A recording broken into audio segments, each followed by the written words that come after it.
Olá, seja bem-vindo ao canal Portugal Místico. Desta vez vamos-lhe trazer um remate daquela que já podemos dizer uma outra série do canal Portugal Místico. Vamos-lhe falar de há ou não um quarto Reich. Fique connosco.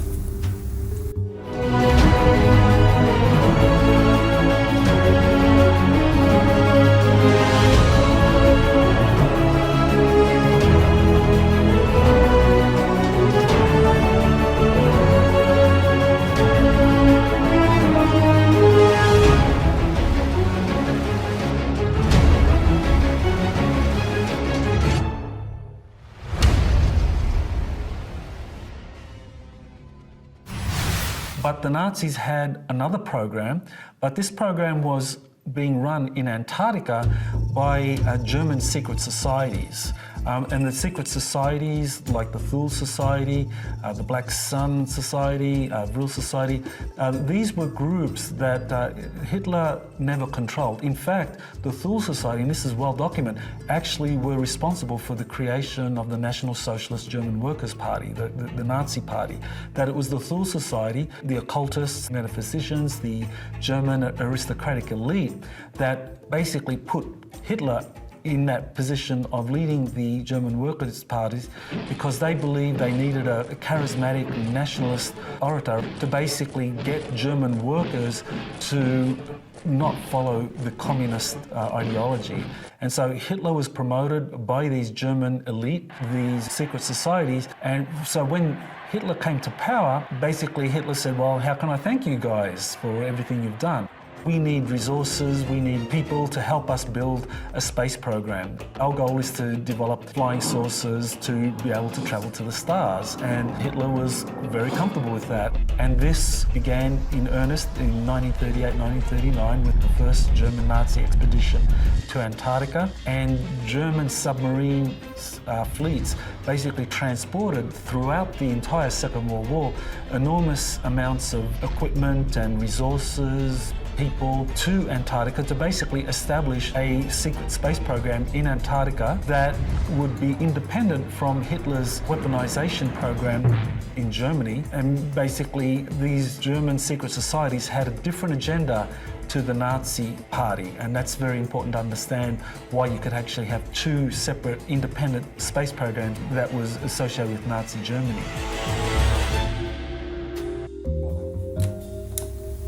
Olá, boa noite, bem-vindos a mais um vídeo, desta vez para continuarmos a saga E fecharmos, se calhar, ou não, daquilo que foram as sociedades secretas na Alemanha, isto antes da Segunda Guerra Mundial e durante e após também. No vídeo anterior nós contámos como é que tudo aconteceu na Alemanha, ou seja, depois... Fomos falando de como o Sol Negro dominava Thule e Vril, fomos falando também de como eles tinham acesso a tantas tecnologias e, claro, acima de tudo, o ultra-secretismo que estava por trás destas sociedades que fica escondido na história que nos contam, porque na história que nos contam só nos falam de Hitler. E Hitler era apenas uma das partes de um todo bem mais complexo. Sim, nós ficámos a saber que os Estados Unidos da América amealharam todos aqueles cientistas da Alemanha que estavam no desenvolvimento e tudo quanto era documentação, todas as documentações, todas as investigações tecnológicas que ainda nem sequer tinham sido testadas, como nós já falamos no vídeo anterior, tudo isto foi dividido entre os nossos amigos americanos, os nossos amigos ingleses, em especial o MI6, e, claro, a KGB russa. Portanto, aquilo era a ver quem chegava primeiro aos documentos. Porquê? Porque toda a gente sabia. E sabiam porquê? Porque o Rudolf Hess foi voar, que nós falámos disso, para a Inglaterra e bufou ali umas coisas. Aquelas bufadelas eram de propósito, que era para comprar tempo. Não funcionou e sempre se disse que Hess estava, vamos dizer, trair a Alemanha nazi, mas aquilo que mais ele tentou foi que houvesse uma espécie de tréguas entre a Inglaterra e, claro, a Alemanha nazi. Se isso tivesse acontecido ia dar um caos. Temos também a atividade daquilo que se considera o Sol Negro da junção das sociedades secretas na África do Sul e na Argentina, principalmente na Antártida, onde tem a base conhecida por New Shoreland. onde se pensa que há lá uma tecnologia formidável. Bem, uma coisa é certa, alguns investigadores escrevem livros nos dias de hoje. Há livros escritos sobre as várias teorias do que é que aconteceu a este Sol Negro, ou que se recolheu à reclusão completa, muito ao género de uns Illuminati da Baviera, e que depois espalharam os ramos, dividindo-se para conquistar fora e entrando nas várias sociedades secretas para as dominar por dentro.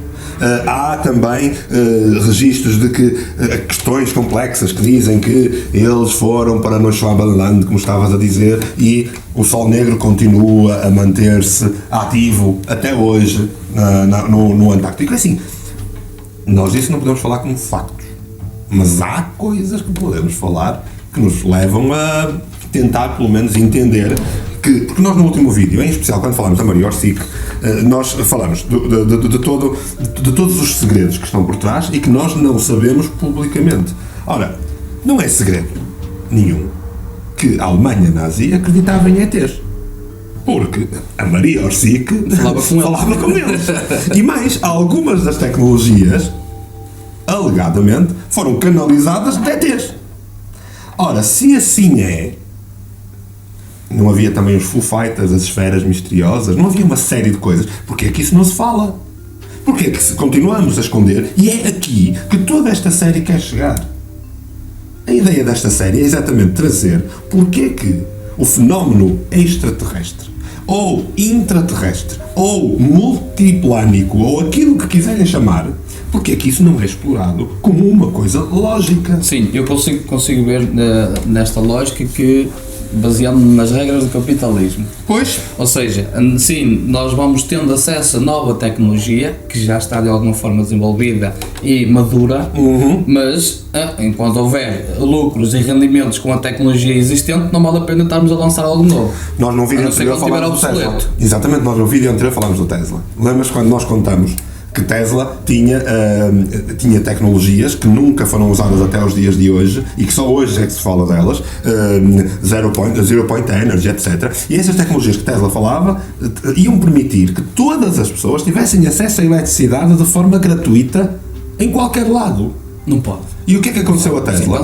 Marconi, o moço do telegrama, do telégrafo, o que é que ele fez? Ele une-se a JP Morgan para dizer, amigo, eu já pus cobre por todos os Estados Unidos, eu já estiquei fios por todo lado, não vamos agora dar energia a toda a gente que agora tem que pagar o cobre. Sim, e dá-se também aquilo que se chama a guerra das correntes elétricas. E que depois deu em que Tesla perde a guerra, todas as suas tecnologias são raptadas, outra vez pelos Estados Unidos, coisa horrorosa, e o que é que acontece? Nada mais, nada menos de nós continuamos a pagar luz e gritantemente. Sim, e Tesla depois até inventou uma nova forma de condução de eletricidade. E nós também já falámos disto aqui no canal. Exatamente. Bem, como tu estavas a dizer, enquanto houver este capitalismo não é uma coisa má. O capitalismo faz andar a tecnologia, faz andar a economia, faz andar as coisas para a frente. A questão é quem manda nisso. Sim, e depois... A democracia é fantástica, mas se o democrata que estiver à frente for um corrupto, é fantástico aonde, amigo? Sim, e depois acaba por ser irónico porque nós temos aqui políticas ambientais a ficarem cada vez mais restritas, a taxarem-nos por causa das emissões do dióxido de carbono, quando nós temos uma tecnologia como a de Tesla, que já devia ser incorporada na nossa sociedade, em que fornece energia livre. Exato. Ou em vez de estarmos aqui a gastar combustíveis fósseis, à força toda. Já dá jeito. Pois, mas é isso, ainda não é obsoleto. Ou seja, nem há muito dinheiro para fazermos aqui com estas tecnologias que já foram inventadas. Exatamente. Os carros, as petrolíferas, ou seja, nós já temos que consumir isto tudo para que algo novo seja outra vez lucrável. E quando estas tecnologias puderem surgir, é importante que se lembre que onde ouviu falar, se calhar, pela primeira vez foi no canal Portugal Místico. Mas não foi no canal Portugal Místico. Sabe onde é que elas foram faladas pela primeira vez? Com a Alemanha nazi, com todas as tecnologias que foram investigadas pela Sociedade Vril, que eram as pedras negras, que foram desenvolvidas pela Sociedade de Thule, que eram os Cavaleiros Negros, muito ao género dos teutónicos antigos, e que depois faz tudo isto, um sol negro, que negridão que aqui vai, um sol negro que vai nada mais nada menos do que pegar em todos os conhecimentos da antiguidade que até hoje a história nega existir. A antiguidade que nós já falamos quando falamos de pirâmides, a antiguidade que nós já falamos quando falamos da Suméria, mas que até hoje continua a ser negada. E houve quem a quisesse saber. E é por isso que até hoje são apenas e só as sociedades secretas ou as escolas de mistérios ou de ocultismo que continuam a falar destas coisas, porque já sabem que a gente comum vai dizer que isso é ridículo. Isso parece Steven Spielberg. Sim, e tens essas visões de utopias e de tecnologias fantásticas em filmes, que se formos a ver é mais real do que se pensa, e vês depois uma nova capacitação militar com tecnologias também formidáveis, desde armas de laser que já existia no tempo de Hitler, e escudos ou seja, antimísseis. Exatamente, e o que é que nós vamos ver? Vamos ver, por isso é que nós não temos acesso a esta tecnologia. Porquê? Porque enquanto for um segredo militar, dá jeito manter-se secreto. Além disso, há toda aquela questão do capitalismo que estavas a falar. Bem, vamos voltar aqui à nossa temática, e na nossa temática, ali em 1938, 1939, os alemães estabeleceram-se no Antártico, ponto final, e isto é prova. E construíram New Schwabenland. Aliás, a prova é que há vídeos, há fotografias, e tudo isto lhe mostra que New Schwabenland era uma realidade. Posso até dizer que, na altura, este local era de acesso proibido, mesmo, até mesmo para pessoas importantes da própria Alemanha. Aliás, a prova de que isto é mesmo assim é que existem discursos, que existem filmagens de discursos, porque o Hitler era um egocêntrico incrível e filmava tudo e mais, porque aquilo depois tinha que ser propagandeado para toda a gente ouvir. E num das grandes apresentações, o grande almirante Karl Donitz faz, em 1943, publicamente, e isto é um bocadinho da transcrição, a dizer que a frota de submarinos alemães e U-Boats tem o orgulho de ter construído para o Führer, na outra parte do mundo, uma espécie de Shangri-La, que é uma fortaleza inexpugnável, diretamente ligada aos nossos grandes aliados. Eu pergunto-me quem são esses aliados. Se a Alemanha nazi não tem aliados. E mais, se se está aqui a referir a Neuschwabenland, que é isso que ele está a referir, quem são os aliados? Os pinguins. E isto eu acho que é bastante interessante de depois nós aqui, os inuites, é muito importante nós aqui percebermos que há muita história que não é contada, porque é muito importante manter o segredo, porque com operações paperclip salva-se o segredo para ser militar.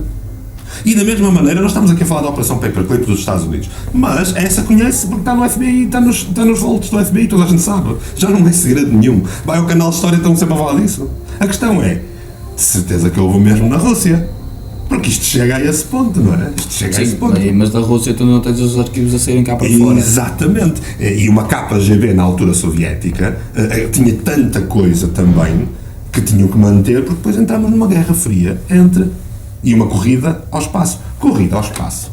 Que curiosamente faz sentido dizer que o primeiro runner-up, o primeiro a tentar ir para o espaço foi nada mais nada menos do que a Alemanha nazi. Exato, porque eles já estavam a desenvolver foguetões. Quando eles criam a ideia de New Schwabenland, a ideia era exatamente terem uma base de onde poderiam partir e criar frotas de discos voadores esses que iriam permitir, porque este é o sonho, e agora fazendo a ligação ao nosso vídeo sobre Mariorsic, o grande sonho de Tule, Vril e o Sol Negro, era fazer a ligação aos aliados de Aldebaran. Portanto, o programa espacial inicia, e exatamente com este nome, o programa espacial das SS. E inicia em primeiro lugar com a Alemanha nazi.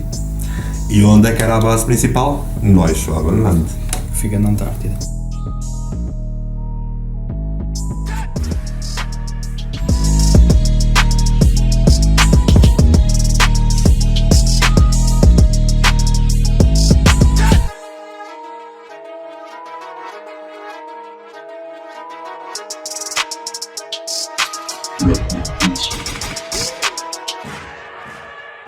Now, of course, we know Hitler lost the war in Germany with the Allied powers coming in and liberating Europe, but the Germans that were based in Antarctica never really experienced any hostilities, any major hostilities with the West up until 1946-47, and that was basically when you had Operation High Jump, and by that time the Germans in Antarctica had time to fully weaponize their flying saucer craft. So with Operation High Jump, the Navy aircraft and the ships were no match for the directed energy weapons of these flying saucer craft. They were much quicker and basically could just instantaneously appear off the bow of a ship and start shooting or shooting down aircraft. So Operation High Jump was a dismal failure. And when you combined that military capability that the Germans in Antarctica had with the enormous amounts of capital that were taken out of Europe by the Nazis, industrialists, once they realised that the war was lost. The Red House report, that dates from around August of 1944,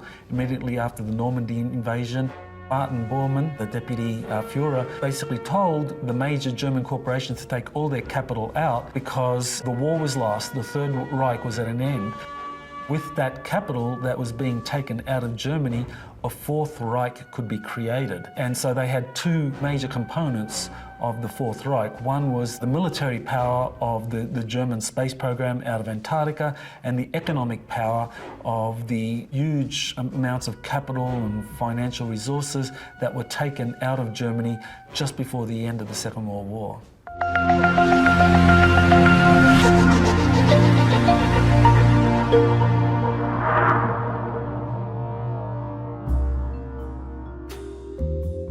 Ok, e tens aqui outra operação, também muito conhecida na altura.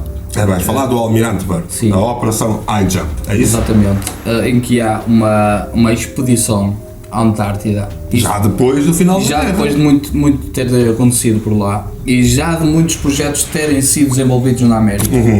Então ficaram a conhecer que havia muita atividade ali na Antártida, então tinha que se investigar. Além disso, eles tinham acesso a documentos dos próprios nazis que foram tirados da Silésia, em que diziam, em nós temos isto e não sei o quê, que faz, tem não sei quantos andares e dá para guardar não sei quantos U-boats e criar os discos voadores, e eles queriam ir ver. Sim, mas quando tu vais para uma expedição para fazer uma missão de reconhecimento, tu não precisas de uma frota de navios militares. Vamos dizer a frota. Isto foi a 2 de dezembro de 1946 que esta frota parte, liderada por o almirante Richard Byrd, com um navio de comando, um quebra-gelo chamado Northwind, com um porta-aviões chamado Pine Island, com o destroyer Browson, com o porta-aviões Filipinas Sea, com o submarino USS Senate, com 2 navios de apoio, o Yankee e o Merrick, e 2 navios-tanques, o Canistad e o Capacan, o destroyer Anderson e um porta-hidroaviões, o Currituck. A bordo iam militares, maioritariamente americanos e ingleses. No entanto, nos registros dizem que também iam noruegueses, franceses e até soviéticos. Então, estão todos juntos. Isto é estranho. Sim. Sabe como é que nós sabemos isto? Porque, de facto, há bocado sempre que os soviéticos não contavam nada. Sim, mas quando a União Soviética caiu, montes de arquivos da KGB foram apanhados. E esses arquivos da KGB contam-nos ao pormenor tudo o que aconteceu durante esta expedição, porque a América nunca nos contou. Certo? Portanto, Sim. Os aliados não nos contaram o que é que aconteceu. Mas o que é que aconteceu? Eles foram para lá para ir à procura de uma...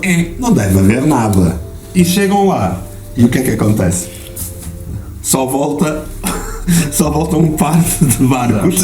Portanto, morre quase toda a gente. Um par de barcos, em especial o Pine Island, volta.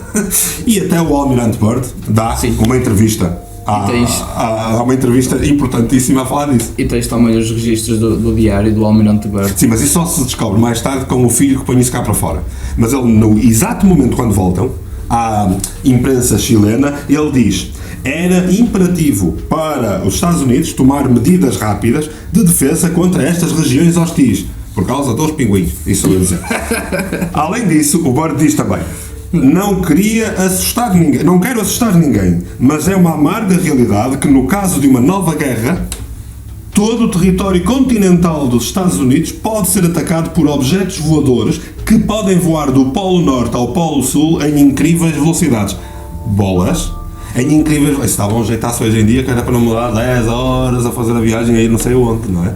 E o Almirante Byrd faz isto. Curiosamente, após o colapso em 1991 da KGB, nós vamos confirmar que o que aconteceu foi que, alegadamente, e isto está nos registros da KGB, que são públicos também na internet, aqueles que são, alegadamente foram atacados por coisas luminosas e por pratos voadores que disparavam. Sim, e o Almirante Byrd conta também que numa das suas viagens de avião, de reconhecimento, ele perde o controle do avião e ele começa-se a manobrar sozinho e diz que há uma força que o apanha e que ele não tem qualquer controle. E que é levado para um interior. Ó Jorge, tu estás agora aqui a sobrepor um novo tema que se calhar nós vamos ter que falar mais cedo ou mais tarde. E foi aqui que se colocou a hipótese daquilo que se chama de Agartha, ou de uma terra interna, ou uma terra Agartha, oca. que é uma lenda europeia, ou melhor, do norte da Europa, que diz que existe uma terra dentro da terra. Espera, Shangri-La, que a gente já falou, que é uma teoria de uma terra oca, com um sítio especial na Ásia. Espera, o submundo dos Maias também é um local mirabolante com um sol interno. Claro que isto é mais esquisito do que a Terra ser plana. Bem, mas a Terra plana não é de certeza, lamento, e se vinha ao canal Portugal Místico à procura da Terra plana, não vai encontrar, quando muito nós vamos simplesmente convidá-lo a sair já.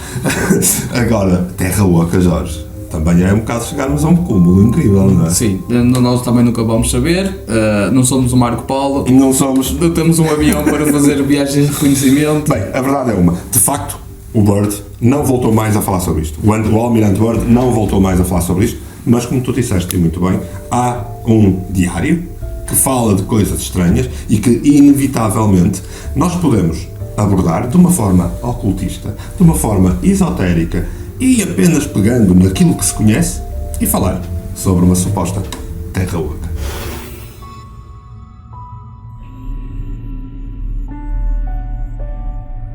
Sim. E onde é que vai encontrar isso tudo? Pois é óbvio que aquilo que vai encontrar, e de altíssima qualidade, vai continuar a ser aqui, no seu canal preferido, no canal Portugal Místico, em www.portugalmístico.com/canal, onde vai encontrar também artigos que nós prometemos que ao longo dos tempos vamos para complementar estes vídeos, não é? Sim, fica também aqui uma espécie de resumo daquilo que foi o envolvimento das sociedades secretas no tempo do nazismo e do desenvolvimento tecnológico que proporcionou e que ainda existe, e que a história, e que ainda existe. E que é muito importante relembrar, porque neste vídeo não fizemos um disclaimer. A história é escrita por quem ganha a guerra. Isto é essencial que se entenda. E nós aqui não estamos a negar os factos, nem a ir contra as barbaridades e a crueldade de uma Alemanha nazi. Nós estamos apenas a trazer factos e registros de coisas que não são faladas, mas que são de sumenos importância. Porquê? Porque sim, há um quarto Reich que podia ter nascido com todos os materiais e com todas as pessoas em Neuschwanstein. E se calhar até é verdade. Mas não sabemos, não temos factos para lhe trazer isto. Mas que há um quarto Reich, lhe asseguro eu. E hoje chama-se o Estado americano. Ponto final. E isto é mais do que óbvio. Caiu a águia das duas cabeças, ficou a águia com uma cabeça. E já sabe, é aqui no Portugal Místico que vai continuar a ouvir as nossas opiniões e, claro, os nossos vídeos, que são nada mais, nada menos do que food for thought. A ideia é alimentar-lhe o conhecimento. Não se esqueça também de subscrever o canal Portugal Místico, de se juntar ao grupo, à comunidade e de ser já digno de partilhar os nossos conteúdos. Seja parte do nosso DNA, seja parte da nossa grande capacidade de sermos diferentes, de marcar a diferença e todos juntos vamos de certeza absoluta mais longe. Hoje não vamos muito mais longe porque já está na hora de dormir. Portanto, tenham um excelente descanso. E eu sei que já está ansioso pela próxima quinta-feira. Boa noite. Antes de ir, quer saber como é que pode ajudar o canal Portugal Místico a fazer mais vídeos como este que acabou de ver? Pois então, é muito fácil. Basta que do seu lado seja presente, seja um seguidor e que vá partilhando as nossas publicações e vídeos. Por outro lado, pode ser ainda mais ativo através do nosso sistema de patronato. Ao ser um patrono Portugal Místico, vai não só receber o georritmo antes de toda a gente, mas também poder ajudar-nos a ajudar através do sistema da Elpo, em que neste momento já estamos mensalmente a ajudar várias crianças a terem a sua educação e a sua nutrição. Fique connosco, ajude-nos a ajudar e já sabe, tenha uma boa noite.